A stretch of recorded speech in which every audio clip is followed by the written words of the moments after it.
Comment maximiser une bonne crise? Qu'est-ce qu'on fait quand tout le monde panique? Je ne sais pas si tu as remarqué, là, mais il y a plein de choses dans les nouvelles, sur Facebook ou peu importe où est-ce que tu t'informes, mais il y a comme un air, un sentiment de panique. Est-ce que tu sens ça toi aussi, avec tout ce qui se passe aux États-Unis, avec les tarifs, avec je vais dire, l'incertitude mondiale entre les pays? On le ressent de plus en plus. Dans ce live ici, je te partage 3 erreurs que les gens font en moment de panique et 3 choses que tout le monde devrait faire actuellement pour rester calme et prospérer. Donc, si on ne se connaît pas, mon nom est Carl Roussel. Je suis un expert dans la vente. J'aide les entrepreneurs à vendre en temps de crise, mais aussi quand ça va bien, mais aussi maximiser tout ce qui est là, l'expertise qui est là. Et actuellement, l'élément numéro 1 qu'il faut se rappeler et qu'il faut savoir, c'est que on a déjà vu d'autres. Est-ce que tu as remarqué qu'il y a des crises, là? Le monde, depuis que le monde est monde, l'humain vit des crises, elle vit des paniques. Il y a toujours deux groupes qui se créent dans ces moments-là. Tu as le groupe qui va paniquer puis qui se dit on va se battre pour que ça change, mais nous, on ne va rien faire, on va juste se battre pour que ça change. On va juste chialer. C'est pas une solution actuellement, ça. Pour moi, c'est pas une solution. Juste se plaindre et espérer que quelqu'un vienne nous sauver, c'est pas une solution. Il y a un autre groupe qui va se créer, qui va le faire comme, qui va l'ignorer.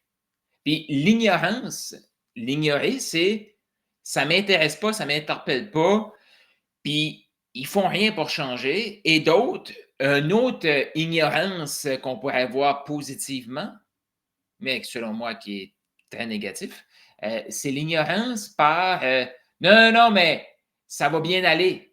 Ça va bien aller, là. Mais l'ignorer puis ne pas réaliser le climat qui est là actuellement. Puis moi, je ne suis pas en train de dire là, que je suis pour, je suis contre les tarifs.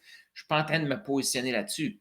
Mais je te dis juste que c'est des choses qui vont transformer notre économie, qui est déjà en train de transformer. Est-ce que toi, tu as vu, est-ce que tu connais des entrepreneurs, écris dans les commentaires, est-ce que tu connais des entrepreneurs qui vivent ces perturbations économiques-là, justement? Puis c'est des questions, là, puis tu as le goût de partager, place ça juste ici. Ça va me faire plaisir d'échanger avec toi sur un sujet que je vais juste t'expliquer ce que j'ai déjà vu, des crises, on a déjà vécu.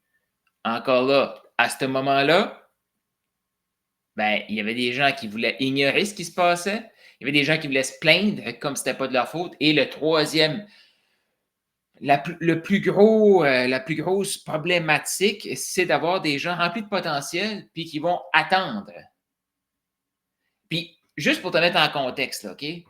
Des crises comme ça, on a déjà vu d'autres. Des tarifs, moi, j'ai étudié en foresterie. Je me souviens très bien quand j'étais à l'université dans les années autour de 2004-2005, il y avait la crise forestière, qui n'était pas une nouvelle, là, qui commençait, mais la crise forestière, il y avait des tarifs qui étaient là. Qu'est-ce que l'industrie forestière a fait dans ce temps-là? Je vais y revenir. Et c'est quoi la dernière crise qu'on a vécue, là, qui a tout chamboulé notre économie, qui a chamboulé notre façon de faire? Le COVID. Pendant le COVID, et moi, j'étais dans une place, je vais dire, de choix, de prédilection pendant le COVID. Parce que j'aidais avec un partenaire, on aidait des gens à sortir du en personne et se lancer en ligne. Et bien sûr que le COVID a poussé beaucoup d'experts à se lancer. Et ça a créé aussi beaucoup de gens qui se disaient experts, qui ont lu un livre et qui voulaient se lancer. Ça a tout créé ce chaos-là.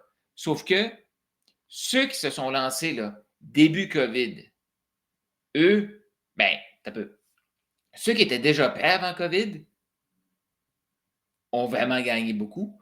Ceux qui se sont lancés au début du COVID ont vraiment gagné beaucoup.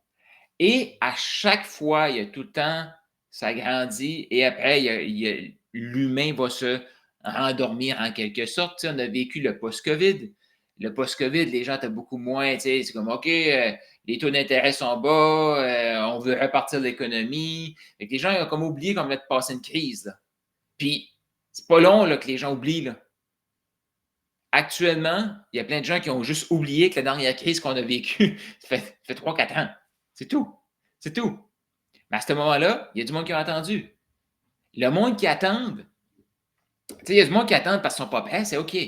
Sauf qu'il y a beaucoup de gens qui ont attendu et quand ils se sont lancés, ils ont investi dans des trucs, le prix avait augmenté et la courbe d'opportunité était finie. La courbe d'opportunité n'était pas finie, dans le sens que si tu es un entrepreneur, tu offres un service, tu offres un produit, tu réponds à une problématique. La problématique était là avant COVID, était là après COVID, était là pendant COVID. OK? Mais de penser que ça va être aussi facile d'utiliser un système qui a comme propulsé les gens en début COVID, à la fin COVID et même dans la transition qu'on a vécue entre COVID et maintenant, c'est là que les gens ont eu beaucoup d'insatisfaction sur des programmes de coaching en particulier. Mais l'avantage qu'on a actuellement, c'est qu'on vient de passer à travers cette crise-là. Et là, écoute, il y a les tarifs, il y a les politiques, comme je disais, mondiales qui commencent à. Il y a beaucoup d'incertitudes. Dans ces moments-là, il y a des gens qui vont paniquer, puis il y a des gens qui vont prospérer. Ceux qui vont paniquer, il y en a qui vont se plaindre, il y en a qui vont vouloir ignorer et il y en a qui vont juste comme attendre. Parce qu'ils vont se dire, ah, ça va être. Puis, attendre peut tomber dans l'ignorance aussi. Puis il y a des gens aussi que, tu sais, ils vont juste regarder comme non, non, non, avec des lunettes roses le monde. Attends un peu, là, attends un peu. Parce qu'il y en a qui ne comprennent pas la différence entre le pessimisme et l'optimisme. Tu sais, quelqu'un qui avance, comme les entrepreneurs actuellement, là, qui sont en train de se préparer, là, qui sont en train de se préparer à saisir l'opportunité, sont très pessimistes. Mais ils utilisent une attitude optimiste. Qu'est-ce que je veux dire par là? Actuellement, si quelqu'un me dit, hey Carl, qu'est-ce que tu penses comme dans le monde, comment ça va? Ça va très mal. Ça va très mal. On ne sait pas trop de où ça s'en va. Tu sais, actuellement aussi, c'est qu'il y a tellement de désinformation qu'on ne peut pas savoir comme c'est une bonne chose ou une mauvaise chose. La réalité, on va juste le savoir dans 3-4 ans. Ce qui se passe actuellement, c'est une bonne chose ou une mauvaise chose. Puis on peut aller avec nos opinions personnelles aussi pour dire, OK, c'est une bonne chose parce que, c'est une mauvaise chose parce que. Mais une des bonnes choses, selon moi, c'est qu'à tout moment, à toute crise, il y a tout le temps des poches de prospérité. Et actuellement, on est juste au début. Fait qu'on peut se positionner, de prendre l'opportunité ou de tomber dans le groupe de panique. Fait que ça, je te disais que je te partageais 3 éléments pour t'aider à prospérer, profiter. L'environnement est super important. Parce qu'imagine, tu vas avoir une bonne attitude, tu vas être comme positif parce que tu continues d'avancer, tu sais qu'il y a une opportunité qui est là, mais tu te tiens juste avec du monde qui panique ou qui mettent leurs lunettes roses, puis fait comme ah, mais ça va passer. Oui, ça va passer, c'est sûr. Mais il y a quand même quelque chose qui se passe actuellement. Puis les gens actuellement, il y a beaucoup de gens qui sont en détresse et il va y en avoir encore plus. Puis encore plus que, selon moi, encore plus que le COVID. Pourquoi? C'est parce qu'il y a des gens qui ne se sont même pas encore remis émotionnellement et mentalement du COVID. Et on vit dans une ère aussi de technologie qu'on est stimulé de partout, et qu'on n'a plus le temps de se connecter à soi-même. Fait qu'il y a eu le COVID, gros stress émotionnel, gros stress mental. Avec tout le AI, tout ça explose de partout, on est stimulé de partout, pas le temps de se connecter à soi. Fait que ça l'a amplifié encore. Et là, on tombe encore dans une crise. Dans ces moments-là, ceux qui vont prospérer, c'est ceux qui vont s'adapter. C'est ceux qui vont créer des éléments pour aider les gens. Actuellement, et c'est quelque chose que je vais répéter, les gens cherchent des leaders. Les gens cherchent des gens qui vont pouvoir s'associer à faire comme, OK, je ne sais pas exactement où est-ce que je m'en vais, mais je sais que cette personne-là peut m'amener à bon port. Des gens cherchent les gens solides. Et pour moi, une personne solide, OK, c'est une personne qui va dire les vraies affaires, qui va être capable de dire, non, non, t'as peu là. Comme, il y a des décisions que le président Trump prend actuellement qui impactent tout le monde, là. Je suis-tu bon, je suis-tu pour, je suis contre? Je ne suis pas là. mais ça impacte le monde. Est-ce que des fois, j'ai de l'incertitude moi-même? Oui. Ça, c'est un leader qui va être capable d'être transparent, qui va être capable d'être intègre. Je parle d'intégration, mais l'intégration, puis d'intégrer, bien, d'être intègre, c'est super important. C'est ces gens-là qui vont pouvoir donner des références, puis qui vont apporter une réflexion pour que les gens puissent réfléchir. Puis, actuellement, qu'est-ce que les gens vont chercher? Justement, un réconfort, une présence, une solidité. Toi, ton marché, est-ce que tu es prêt à leur offrir cette solidité-là? Puis une solidité ne veut pas dire qu'on a toutes les réponses. Non, non, non, non. Ça fait partie de l'intégrité. Mais être avec quelqu'un qui dit qu'il a toutes les réponses, moi, je fais attention à ça. Mais quelqu'un qui dit, je n'ai pas la réponse, mais je vais aller la chercher, puis avoir confiance que la personne peut trouver des pistes ou nous guider pour trouver nos propres pistes, c'est ça que les gens ont besoin actuellement. Et ce matin, je suis en train de penser à ce live ici pour dire à chaque fois qu'il y a une panique, il y a de la prospérité, je pensais au COVID, je pensais aussi, je ne suis pas revenu sur l'époque de la crise forestière parce qu'il y a déjà eu des tarifs dans l'industrie forestière et il y a eu plein d'entreprises qui sont disparues, effectivement. Mais il y a plein de nouveaux produits avec de la biomasse forestière qui a été créée. Fait que c'est le temps aussi d'être créatif. Fait que c'est le temps de s'entourer de gens qui prospèrent. C'est le temps de s'entourer de leaders solides. Et c'est le temps d'être créatif, d'être innovateur, de revoir ce qu'on a et de maximiser ce qu'on a. Je ne sais pas comment est-ce que toi, tu réagis à ça, mais je regarde, j'ai pris quelques notes. Et pour moi, actuellement, c'est le temps de faire les premiers pas pour se positionner actuellement et dans le futur comme un leader qui intègre sa mission. Pour que les gens fassent comme, ouais, je vais te suivre. Puis je te dirais que c'est maintenant le temps de le faire aussi, de se positionner. Pourquoi?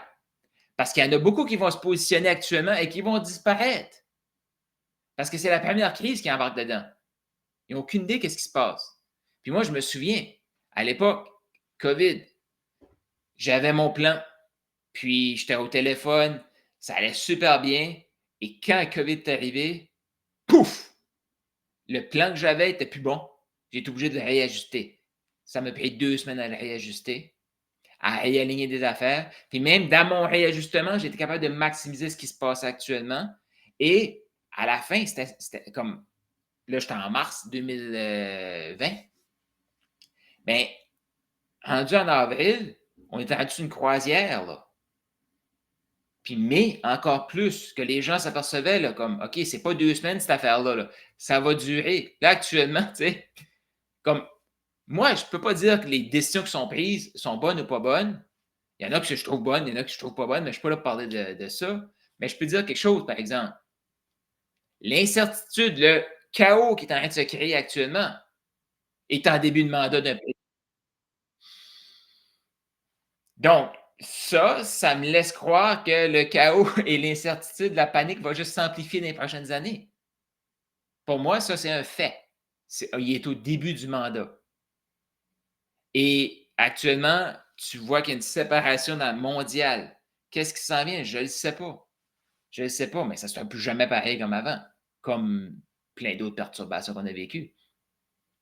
Mais ça, c'est des choses qu'on peut savoir. La différence entre maintenant et le COVID, qu'est-ce que c'est?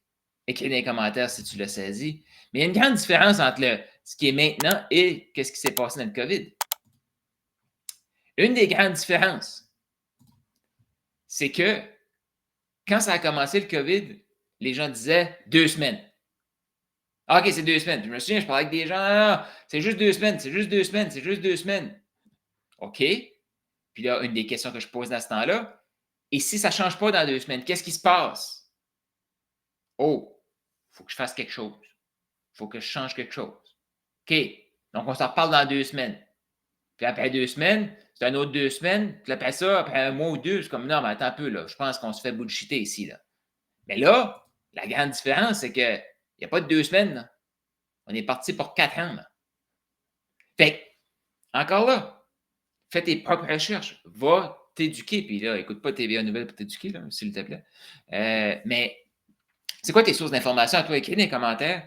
Peut-être qu'il y a des choses que je ne connais pas, que je pourrais aussi aller m'informer. Mais le but actuellement, là, moi, mon but, ce n'est pas d'aller voir. Je ne dis pas à personne d'aller faire une revue exhaustive voyons, des médias puis de ce qui se passe dans l'actualité. Sauf que on a tout le temps le côté global, mondial, un climat qui est là. Et on a un climat ici. Il y a l'économie globale et mondiale et on a notre économie personnelle. Puis l'économie personnelle, je ne te parle pas d'un compte de banque puis quelques petits REER. Ce n'est pas ça que je te parle de. Là. Je te parle de nous, en tant qu'humains, on a le potentiel de regarder ce qui se passe, identifier les problématiques et trouver des solutions à ces problématiques-là. Et aider des gens à partir d'une situation avant avec le problème et une situation désirée. Et entre les deux, il y a les obstacles. Le travail de l'entrepreneur, puis j'ouvre une parenthèse ici pour les employés que je vais revenir, mais le travail de l'entrepreneur, qu'est-ce que c'est? C'est d'aider son client à passer de la situation actuelle avec le problème à la situation désirée, aider la personne à identifier ses problèmes, ses obstacles et passer par-dessus ces obstacles. Parce qu'il y a un plan, il y a des étapes à suivre pour se rendre de l'autre côté.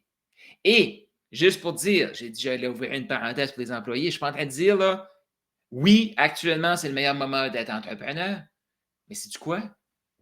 On oublie souvent les petites entreprises qui sont agiles, qui sont dynamiques, qui peuvent être locales, mais avec un impact global.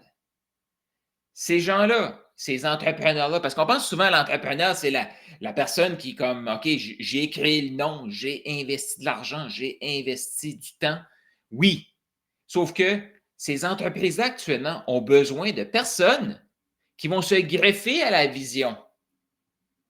Comme dans tout. Comme dans tout. Si on prend la Bible, Jésus est venu créer des disciples. Fait que Jésus, c'était comme, il y a le royaume. Ça lui appartient. Les disciples, ils auraient pu dire, OK, ben moi, je veux avoir mon propre royaume, mais j'ai un royaume dans le royaume de Dieu. OK? Ben ça, les disciples ont créé d'autres disciples.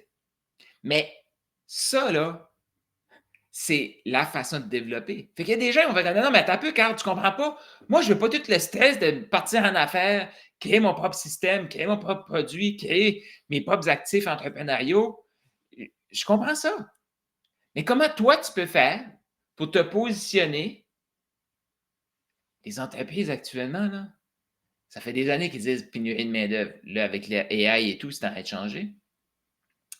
Mais il y a plein d'entrepreneurs actuellement qui stressent, qui se disent je vais-tu être dépassé? Je vais-tu être capable de garder le cap? Il y a plus de compétition, la profitabilité est diminuée, il faut que j'intègre plus de trucs. Ils ont tous ces problèmes-là. Qu'est-ce qu'ils veulent comme situation désirée? C'est de continuer à servir leurs clients, continuer à créer de l'emploi, continuer à grandir comme entrepreneur. Le problème, c'est qu'ils ne peuvent pas tout faire tout seuls. Ils ont de la difficulté à se trouver des employés. Et toi, tu veux te greffer à une vision qui existe déjà, qui va venir joindre ta vision à toi, ta mission à toi. Ah! Ils ont un problème de chercher des gens compétents. Tu es la personne compétente. Tu peux les aider à avancer. Parce que un entrepreneur, ce n'est pas un sport individuel, cette affaire-là. Là. C'est un sport d'équipe. Fait qu'il y a un capitaine dans l'équipe, il y a un capitaine dans l'équipe. C'est cool. Mais le capitaine, il ne fait rien. Là. Tu sais, tout de suite, on voit le Ovechkin au hockey, là, mais il a le 6 sur son chandail depuis des années. Là. Mais s'il n'y a pas d'équipe, il n'est pas rendu à battre le record de Wayne Gretzky. Comme, il a bien beau être un des meilleurs joueurs au monde, puis là, d'avoir détrôné Wayne Gretzky, ça fait 30 ans qui avait le record. Sauf que, on s'entend-tu que s'il a juste son C et il est tout seul sur sa patinoire, il se fait planter.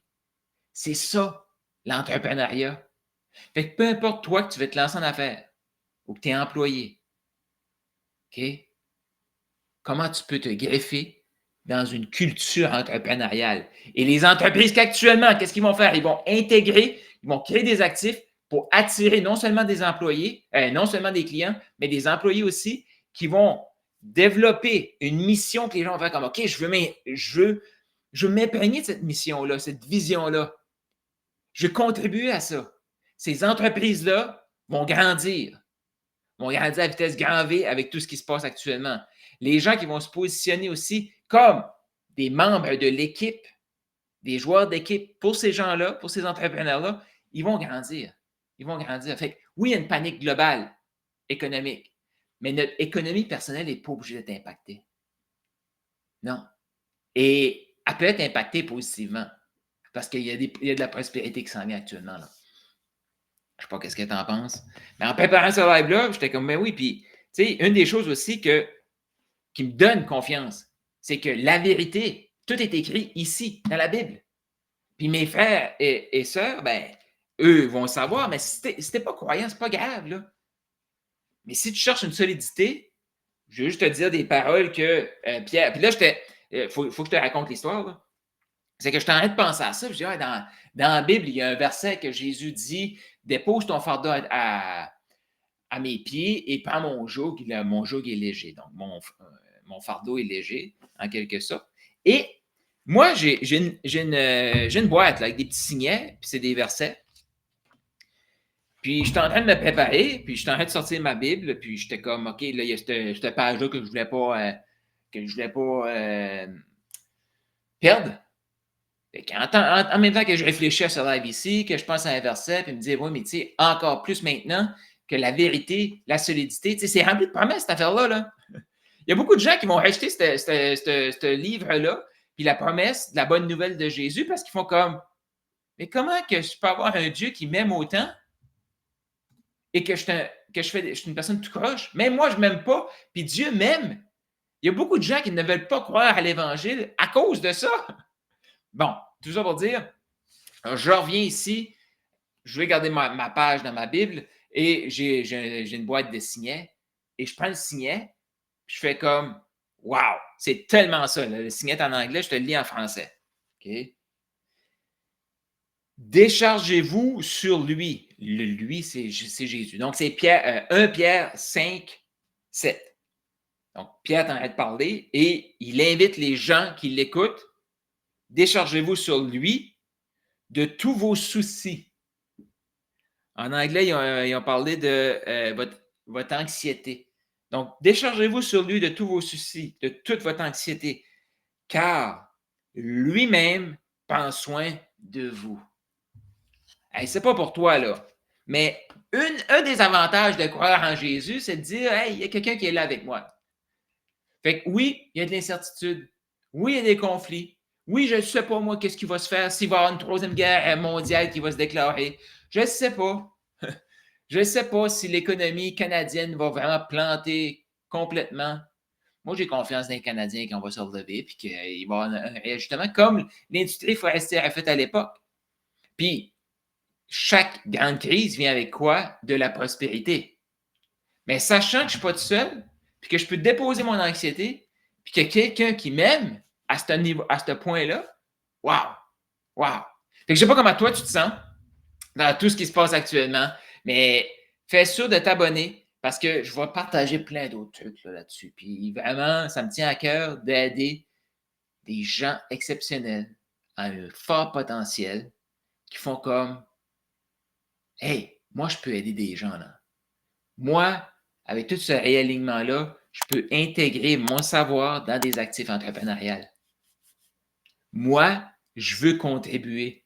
Moi, je veux m'insérer dans une entreprise où est-ce que je vais pouvoir avoir un impact et ensemble, on va gagner.